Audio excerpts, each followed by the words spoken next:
नमस्कार। DElEd second semester के विद्यार्थियों का स्वागत है। आज हम चर्चा करने जा रहे हैं वर्तमान भारतीय समाज एवं प्रारंभिक शिक्षा। इस विषय के अंतर्गत विभिन्न बिंदुओं की चर्चा करेंगे, जिसमें आज का आपका मेन विषय है सांप्रदायिकता एवं उसके दुष्परिणाम। सांप्रदायिकता क्या है, इसके अर्थ को और कुछ विचारधाराओं को समझेंगे। समाज में जब किसी जाति विशेष, धर्म विशेष में कट्टरता की छाप दिखाई देती है, तो वह कहीं न कहीं सांप्रदायिकता का रूप धारण करने लगता है। सांप्रदायिकता एक प्रकार से एक धर्म विषय, एक जाति विषय, एक ऐसी कट्टरता का स्वरूप है जिसमें सामने वाला अपने धर्म को महान मानते हुए दूसरे धर्मों का तिरस्कार करता है, उसको हेय दृष्टि से देखता है। जब इसमें किसी राजनीतिक लोगों का सपोर्ट हो जाता है, तब यहाँ पर यानी सांप्रदायिकता में उन्माद बढ़ने लगता है। उन्माद का आशय यह है कि कुछ लोग किसी अन्य धर्म के लोगों पर अत्याचार करने लगते हैं, कुछ लोग किसी जाति विशेष के लोगों पर अत्याचार करने लगते हैं। अपने धर्म को महान बनाने या श्रेष्ठ बताने के लिए दूसरे के विचारधाराओं को, विचारों को, उनके धर्म को क्षति पहुंचाते हैं, नुकसान करते हैं। तो यहाँ सांप्रदायिकता का जन्म होता है। सामान्य रूप से हम यह कह सकते हैं कि सांप्रदायिकता किसी धर्म विशेष पर जब अत्यधिक कट्टरता का रूप देखने को मिलता है, तो वहाँ सांप्रदायिकता का रूप स्पष्ट झलकता है। यह सभी जाति विशेष में भी पाया जा सकता है, सभी धर्मों में भी पाया जा सकता है, और यह किसी एक स्थान विशेष में नहीं है, ये सभी जगह पाए जा सकते हैं। अंतर यही होता है कि जब उसका रूप प्रकट होता है तो हम उसे सांप्रदायिकता का रूप मानते हैं, जब रूप प्रकट नहीं होता है तब हम उसे नहीं मानते। तो हम उसको क्रमशः समझेंगे। सांप्रदायिकता की कौन कौन सी ऐसी विशेषताएं हैं, कौन सा ऐसा स्वरूप है जो सांप्रदायिकता को और अधिक बढ़ाता है या सांप्रदायिकता का रूप देखने को मिलता है। उसमें हम देखेंगे धर्म से संबंधित। पहले जैसे हमने चर्चा किया कि जो सांप्रदायिक स्वरूप होता है वो किसी न किसी धर्म विशेष से संबंध रखता है, चाहे वो हिंदू हो, चाहे मुस्लिम हो, चाहे सिख हो, चाहे ईसाई हो, चाहे पारसी आदि, जो भी देश में धर्म आदि हैं, तो सभी धर्मों की अपनी अपनी एक विचारधारा होती है। उन विचारधाराओं को आगे ले जाने अथवा दूसरे को जबरदस्ती मनाने के लिए यह किया गया प्रयास होता है, जिसमें अनेक धार्मिक गुटों का आयोजन हो जाता है।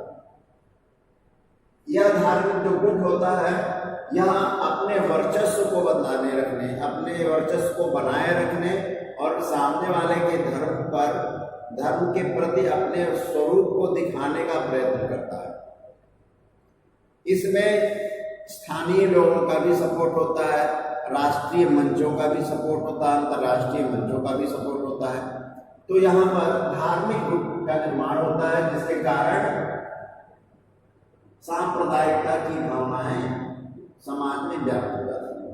श्रेष्ठ होने की भावना, अभी अभी चर्चा की गई कि सभी धर्म समुदाय, जाति विशेष अपने अपने जाति धर्मों को श्रेष्ठ मानने का प्रयत्न करते हैं, और सभी धर्म एक दूसरे से श्रेष्ठ हैं, क्योंकि सभी धर्मों से बड़ा मानवता वाला धर्म है। किंतु अपनी अपनी विचारधाराओं की आड़ में लोग मनमानी करते हैं। यहाँ पर अपने आप को श्रेष्ठ मानने या श्रेष्ठ बताने की जो होड़ लगी है हमारे समाज में, उसकी चर्चा की जा रही है। अपने वर्चस्व को बनाए रखने, बताने के लिए जो होड़ लगी है हमारे समाज में हर धर्म की, वहाँ कहीं न कहीं सांप्रदायिकता का रूप धारण कर लेता है, जिसके वजह से अनेक दंगे, अनेक मारकाट और सरकारी संपत्ति ह्रास और सामान्य व्यक्ति विशेष की भी संपत्ति नष्ट होती है, घर आदि जलते हैं, बहुत सारे ऐसे उन्मादों का रूप है। तो श्रेष्ठता के लिए भी सांप्रदायिकता का रूप धारण करने लगते हैं लोग। उपेक्षा, किस बात की उपेक्षा? धर्म की, संस्कार, आदर्श की उपेक्षा की जाती है। जैसा कि मैंने बताया कि हर धर्म के लोग अपने अपने संस्कार को, अपने धर्म को, अपने जातिगत व्यवस्था को, अपने रूप स्वरूप को बनाए रखने और उसको और मजबूत करने के लिए कितना प्रयत्न करते हैं, और साथ ही प्रयत्न के अलावा दूसरे के धर्म विशेष की निंदा भी करने लगते हैं। और यही कारण होता है कि वहाँ पर सांप्रदायिकता का रूप देखने मिलता है। तो यहाँ अनेक धर्म दर्शन का, संस्कारों का, आदर्शों की जब उपेक्षा होने लगती है तो यहाँ पर सांप्रदायिकता का रूप धारण देखने को मिलता है। यानी अपने संप्रदाय विशेष को आगे बढ़ाने, अपने धर्म को आगे बढ़ाए रखने के लिए दूसरे के धर्म का तिरस्कार करते नहीं चुनते। अलगाव, विचारधाराओं में अलगाववादी होता है। अलगाव मतलब अलग हो जाना। कैसे? एक समूह, अब हम आगे बढ़ते हैं। इसके बाद क्षति का भय, संसाधनों की क्षति। सांप्रदायिकता का जो रूप होता है वो कहीं न कहीं अपने धर्म दर्शन विशेषता को बढ़ाते हुए एक दूसरे पर आरोप प्रत्यारोप, दंगा फसाद करना, क्षति पहुंचाना, इस तरह की भी घटनाएं बहुत सारी देखने मिलती है, चाहे वो किसी भी धर्म में हो। तो क्षति का जो भय होता है, संसाधनों की क्षति, यानी जब एक धर्म विशेष कोई वर्चस्व की लड़ाई के लिए कोई दंगा करता है, कोई गुटबाजी करता है, तो दूसरे धर्म विशेष के लोग डरे रहते हैं, सहमे रहते हैं। क्यों?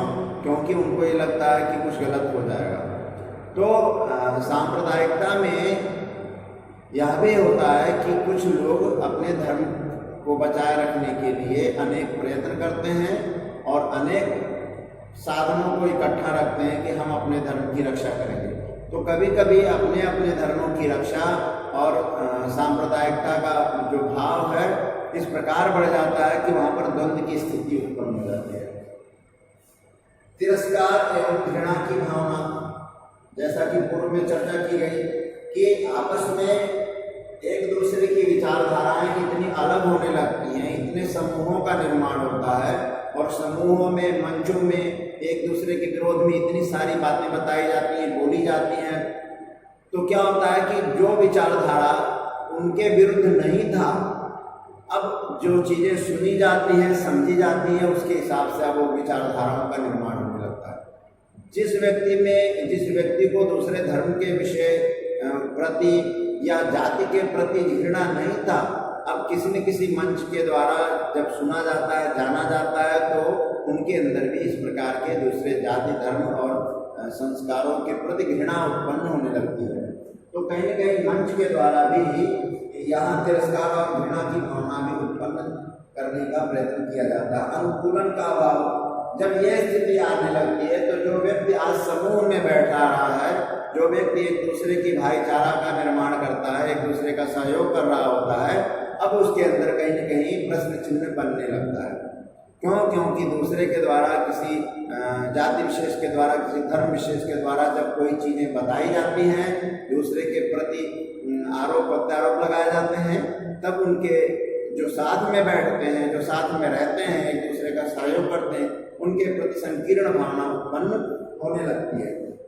तो अनुकूलन का अभाव होता है। जो आज हम साथ में बैठ के काम कर रहे होते हैं, एक दूसरे की बातों को समझते हैं, अब वहाँ पर कहीं न कहीं भेद होने लगता है। वो अनेक जातियों में, अनेक धर्मों में, संस्कारों में भी देखने को मिलता है। धार्मिक कट्टरता जिसको हम कह सकते हैं, ये जो धार्मिक कट्टरता होता है वह सामाजिक संकीर्णता को उत्पन्न करता है।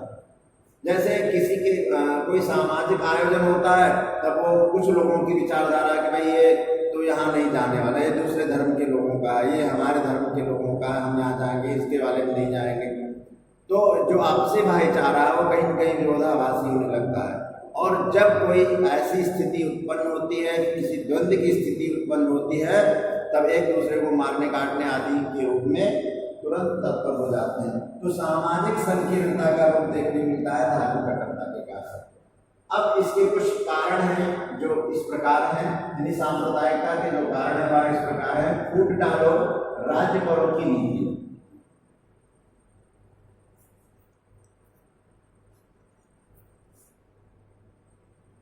आपको पता होगा कि फूट डालो राज्य करो की जो नीति है वह अंग्रेजों के द्वारा लाया गया और समाज में जातिगत भेद करके तुम बड़े जाति के हो, तुम छोटे जाति हो, तुम मध्यम जाति के हो, तुमको देखो ध्यान नहीं दिया जाता, पूछा नहीं जाता है, तुमको साथ में बैठाया नहीं जाता है, तुम्हारे साथ में खाया नहीं जाता है और ये कहीं न कहीं तुम्हारे लिए बहुत गलत है, तुम अपने हक के लिए लड़ाई करो। ऐसी बहुत सारी बातें समाज में द्वंद्व की स्थिति उत्पन्न करने वाली थी और यही कारण है कि सांप्रदायिकता का जन्म हुआ।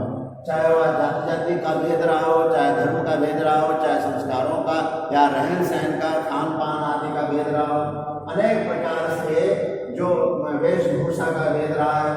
आपको पता होगा कि जब अंग्रेजी शासन प्रणाली ईस्ट इंडिया कंपनी देश में अपने वर्चस्व को बढ़ाने लगी तो एक ऐसे समूह का निर्माण हुआ जिसमें सूट बूट का एक समूह ऐसा हुआ कि वो लोग, उनको समझा दिया गया कि तुम एक प्रकार से अंग्रेज हो और ये जो सामान्य हिंदुस्तानी है उनसे तुम अपने आप को अलग रखो, तुम एक अफसर हो और तुम्हारे वो नौकर हैं। इस तरह की जो विचारधाराएं हैं वो समाज में इन्हीं व्यक्ति विशेष में डालने लगे और यही कारण है कि लोगों में भेद समाज में बनने लगा और वही भेद धीरे धीरे धीरे धीरे अनेक जातियों में बढ़ गया, अनेक धार्मिक विचारधाराओं में बढ़ गया।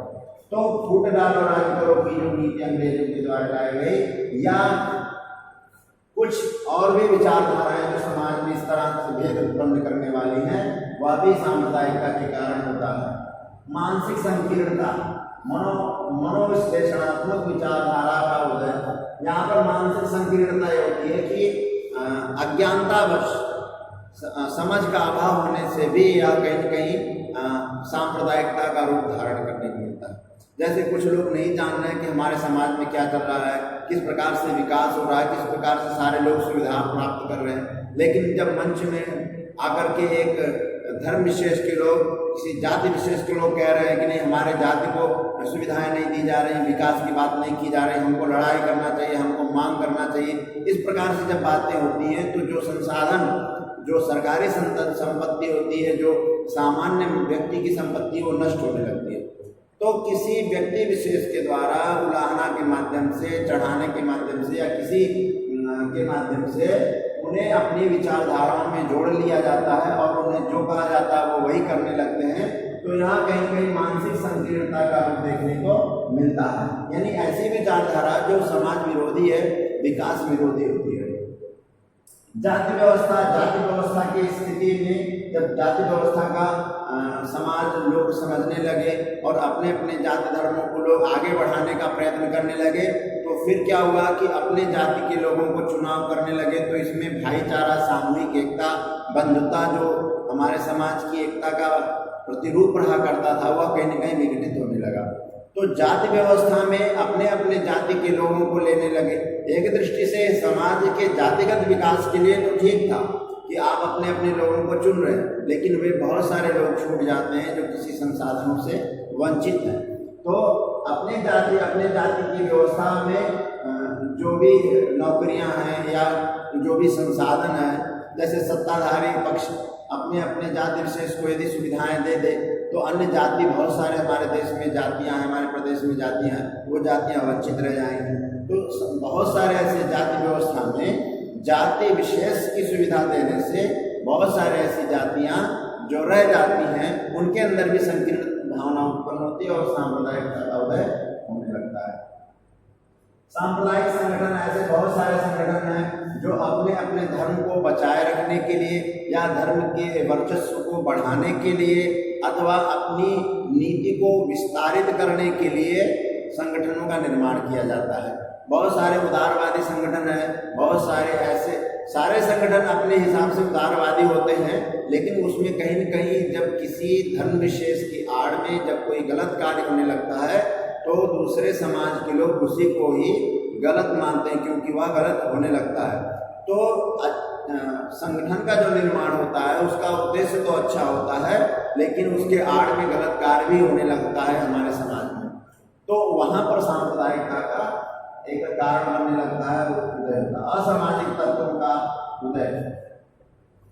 जैसे इसके स्वार्थ में जब सामान्य रूप से कोई संगठन बनता है तो उसमें बहुत सारे लोग जुड़ते हैं, बहुत सारे पैसे जुड़ते हैं, बहुत सारे संसाधन इकट्ठा हो जाते हैं, तो बहुत सारे ऐसे असामाजिक तत्व भी होते हैं जो सोचते हैं किस प्रकार से संगठन बना करके हम लोगों से पैसा वसूल कर सकते हैं और अपना मनमानी कर सकते हैं। तो मनमानी करने के दृष्टि से भी बहुत सारे ऐसे संगठनों का निर्माण होता है जिसमें युवा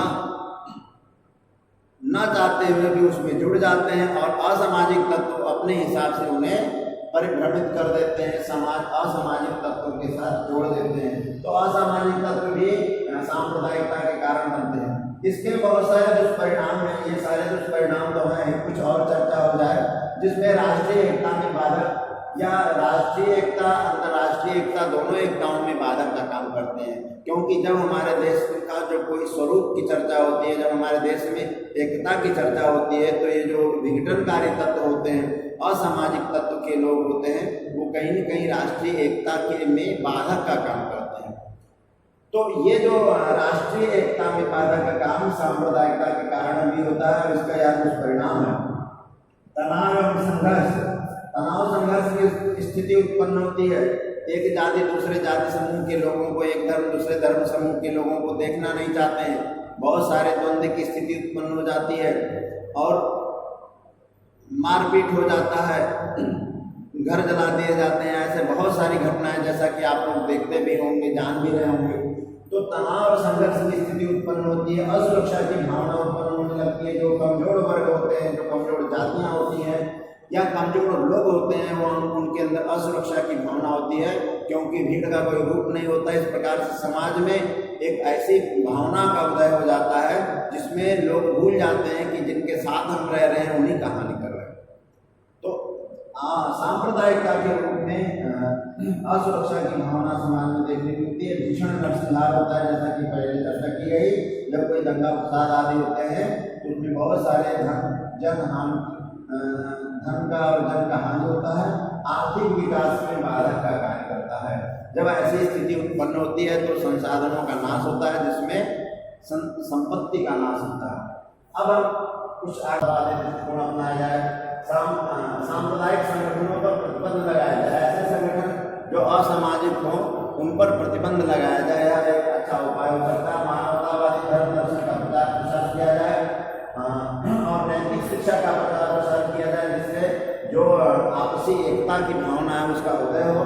एकतावादी साहित्य का प्रचार प्रसार किया जाए, ऐसे पुस्तकों का चयन हो, ऐसे पुस्तकों का मुद्रण हो, ऐसे पुस्तकों का अनिवार्य रूप से सारे बच्चों को पढ़ाया जाए जिसमें आपसी एकता मानवतावादी दृष्टिकोण का उदय हो। तो इस प्रकार से आज जो हमने चर्चा किया सांप्रदायिकता, उसके दुष्परिणाम क्या है, हमारे समाज में सांप्रदायिकता का जो विषय वो किस प्रकार से व्याप्त है, इससे बचने के लिए हमें अनेक अच्छे संस्कारित पुस्तकों का अध्ययन करना चाहिए, शिक्षा प्राप्त करना चाहिए और बुद्धिजीवी वर्गों के साथ रहना चाहिए, जिससे हम अच्छी बातें सीख सकें और समाज को एक विकास के मार्ग पर आगे बढ़ा सकें। तो इस प्रकार से आज चर्चा हुई, अगली चर्चा हम अगले टॉपिक फिर करेंगे। तब तक के लिए धन्यवाद।